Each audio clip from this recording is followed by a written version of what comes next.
Salam Khazanah Usia Jaya, TS 25 penggerak pembelajaran bermakna. Tuan-tuan dan puan, hadirin hadirat warga Aztec yang saya hormati. Sempena dengan sesi libat urus penggunaan Planta Delima KPM bersama ibu bapa dan penjaga untuk tahun 2022 ini, di sini ingin saya menekankan tujuan Planta Delima itu diwujudkan oleh KPM adalah semata-mata untuk memberi pendedahan yang mendalam kepada ibu bapa dan penjaga serta murid berkenaan Planta Delima tersebut, cara penggunaan, aplikasi yang disediakan dalam serta kelebihan-kelebihan yang ada dalam Planta Delima tersebut. Jadi di sini sebenarnya ibu bapa sendiri boleh mengakses secara meluas ketika berada di rumah dan juga memainkan peranan untuk membantu anak-anak tuan-tuan dan perempuan, terutamanya dalam proses pembelajaran. Jadi fokus utama Planta Delima ini adalah kepada murid tingkatan 1 dan juga murid-murid baru di SMK Sri Tanjung ini. Jadi saya kira Planta Delima ini memang telah diperkenalkan seawal tahun 2020 oleh mantan KPPM kita, itu Dr. Habibah, Datuk Dr. Habibah, di mana pelancaran ini berlangsung melalui satu webinar Malaysia towards digital living in the new normal. Maknanya pada masa itu kita berada dalam keadaan norma baru.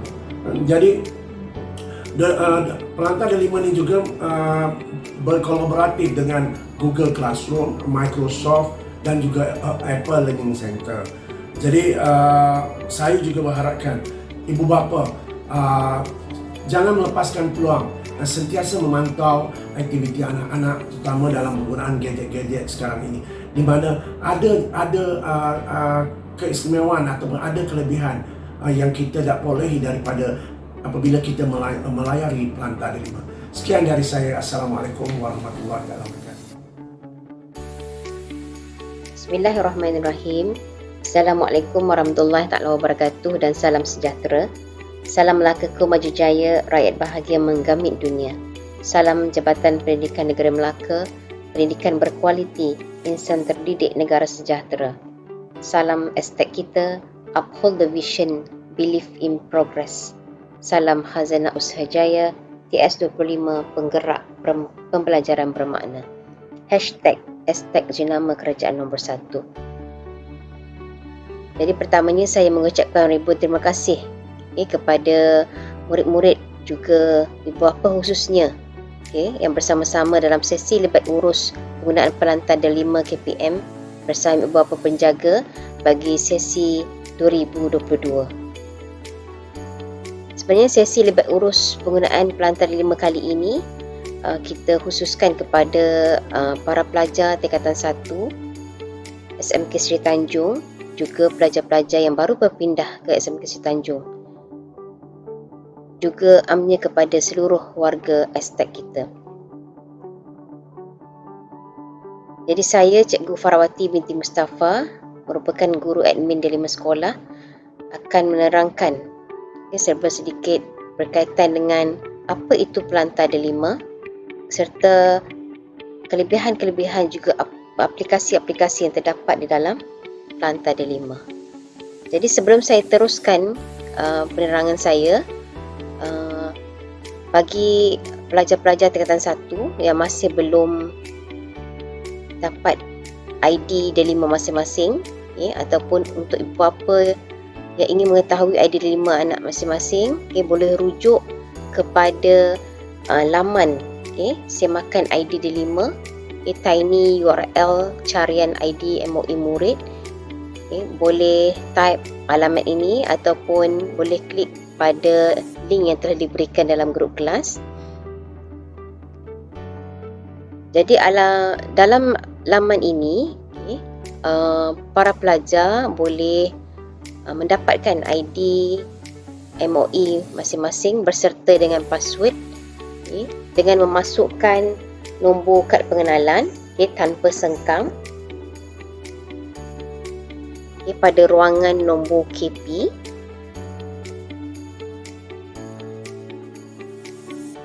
Kemudian tekan enter. Jadi di sini akan dipaparkan nama, kemudian ID MOE, juga password bagi para pelajar. Jadi dalam portal ini semua pelajar boleh mendapatkan ID masing-masing. Dalam portal ini juga kami telah menyediakan pautan-pautan kepada video-video yang boleh menjadi panduan penggunaan pelantar D5. Antaranya adalah penggunaan Google Classroom, juga bagaimana menggunakan ID MOE di handphone. Baik, sebelum saya teruskan kepada kenali D5 dan juga akses murid, suka saya ingatkan kepada semua para ibu bapa yang bersama-sama dalam sesi lipat urus kali ini untuk mengisi link kehadiran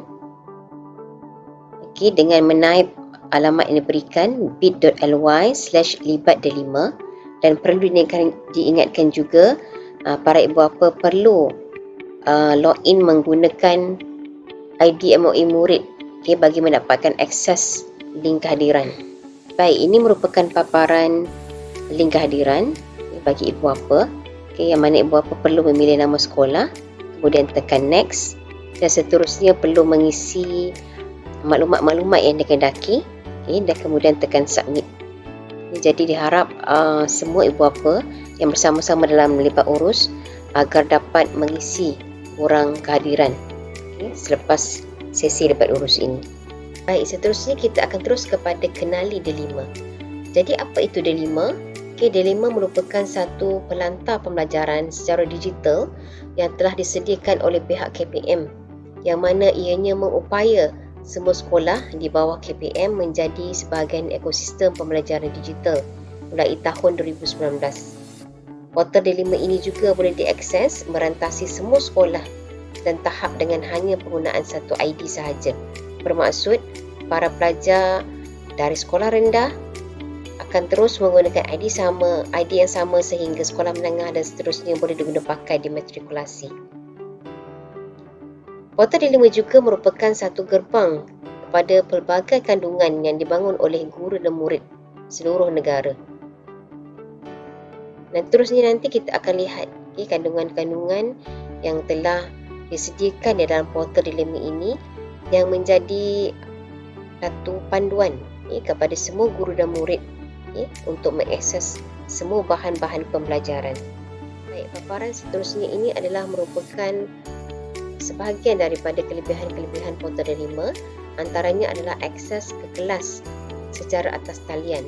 Sebagaimana yang kita sedia maklum, sebelum ini semasa Perintah Kawalan Pergerakan, anak-anak kita, para pelajar telah menjalankan PDPR, pembelajaran di rumah bersama guru-guru secara atas talian, terutamanya penggunaan platform Google Meet dan juga Google Classroom, yang mana aplikasi ini adalah merupakan aplikasi yang telah disediakan di dalam portal D5. Selain itu, portal D5 juga menyediakan tautan kepada buku teks digital, yang mana para pelajar boleh mengakses juga memuat turun buku teks secara digital. Baik, kelebihan ketiga adalah pelbagai alat komunikasi.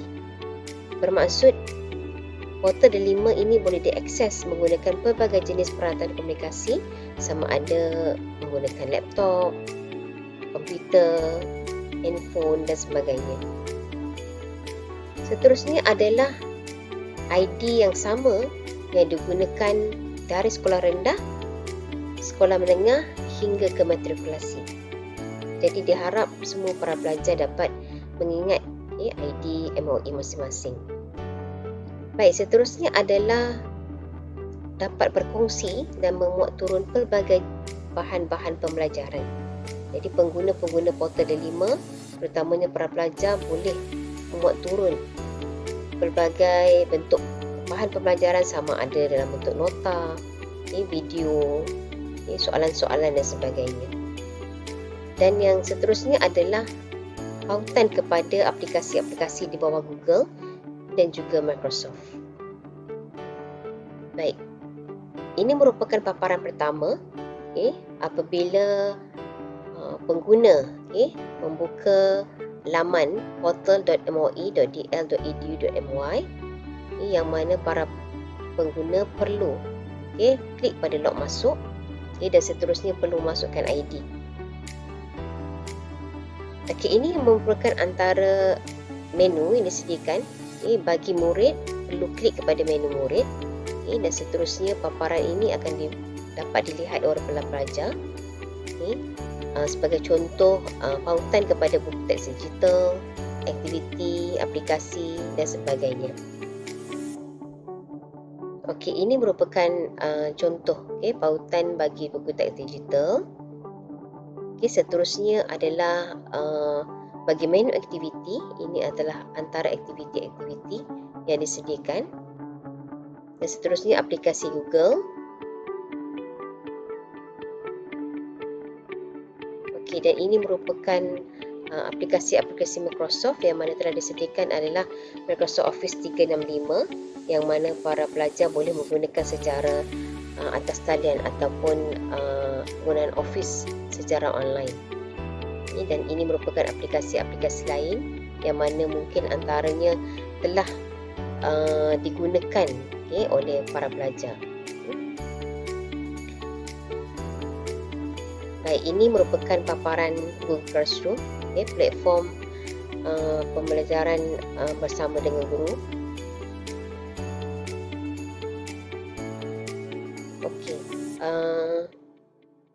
Dan akan datang antara yang terbaru yang akan disediakan di dalam portal D5 ini adalah sumber pendidikan online terancang ataupun kita panggil SPOT. Mana objektif SPOT adalah untuk menyediakan bahan PDP dalam talian secara berstruktur untuk pembelajaran kendiri murid, memudahkan murid mencari dan mengenal pasti bahan PDP yang sah dan dipercayai, meningkatkan kemahiran digital dalam kalangan murid, meningkatkan pembelajaran diperibadikan dan pembelajaran mendalam. Seterusnya saya akan tunjukkan bagaimana cara kita boleh mengakses portal D5. Selain daripada menggunakan alamat URL yang telah saya diberikan tadi, para pelajar boleh terus menaip di bahagian search portal D5 KPM dan klik pada login Google Site. Jadi paparan ini akan ditunjukkan, kemudian klik pada log masuk dan seterusnya klik pada use another account. Para pelajar boleh memasukkan email ataupun ID MOE masing-masing pada ruangan email. Perlu pastikan alamat email adalah tepat.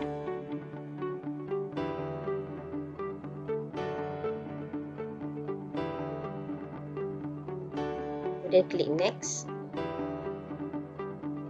Seterusnya masukkan password. Klik next, kemudian klik OK. Ini merupakan paparan pertama setelah para pelajar login. Kemudian perlu klik pada menu murid dan dapat dilihat menu-menu yang boleh digunakan oleh para pelajar. Pertamanya adalah buku teks digital, yang mana para pelajar boleh mendapatkan buku teks secara atas talian, ataupun boleh juga muat turun buku teks yang telah disediakan. Seterusnya kita lihat menu aktiviti. Jadi ini merupakan antara aktiviti yang disediakan. Contohnya Google Classroom, yang mana Google Classroom merupakan satu platform kelas secara online yang mana guru-guru boleh berkongsi bahan-bahan, juga mengumpul hasil-hasil tugasan para pelajar. Selain itu disediakan juga Microsoft Teams, Apple Resources dan juga EduWeb TV. Selain itu terdapat juga link ataupun pautan kepada video-video pembelajaran seperti TV didik, video kurikulum dan sebagainya. Juga disediakan pautan kepada latihan atas talian. Dalam ruangan ini juga disediakan pautan kepada beberapa pertandingan-pertandingan yang boleh disedai oleh para pelajar. Seterusnya adalah pautan kepada aplikasi-aplikasi yang telah disediakan di dalam portal D5 Antaranya adalah aplikasi-aplikasi di bawah Google yang boleh digunakan oleh para pelajar, contohnya Google Drive, YouTube, Google Translate, Google Earth, Google Maps dan sebagainya. Selain itu, disediakan juga aplikasi dari bawah Microsoft yang mana disediakan aplikasi Office 365 yang mana para pelajar boleh menggunakan secara atas talian. Okay. Juga disediakan pautan kepada aplikasi-aplikasi lain yang mungkin telah biasa digunakan oleh para pelajar. Baik, seterusnya adalah pautan kepada pusat sumber yang mana ini merupakan pautan terus kepada portal U-Pustaka. Selain itu adalah pautan kepada email, kalender, maklum balas dan rakan delima. Jadi apa yang diharapkan dalam sesi Lobat Urus ini adalah penglibatan para pelajar secara aktif menggunakan portal delima, memanfaatkan isi kandungan yang ada, dan diharapkan juga ibu bapa dapat sama-sama anak-anak untuk mengakses portal ini. Baik, sebelum saya akhiri sesi Lobat Urus kali ini, suka saya ingatkan sekali lagi kepada semua ibu bapa agar dapat mengisi link kehadiran dan pastikan menggunakan ID MOE anak masing-masing. Jadi saya akhiri sesi kali ini dengan lafaz wabillahi taufiq wal hidayah. Assalamualaikum warahmatullahi taala wabarakatuh. Terima kasih semua.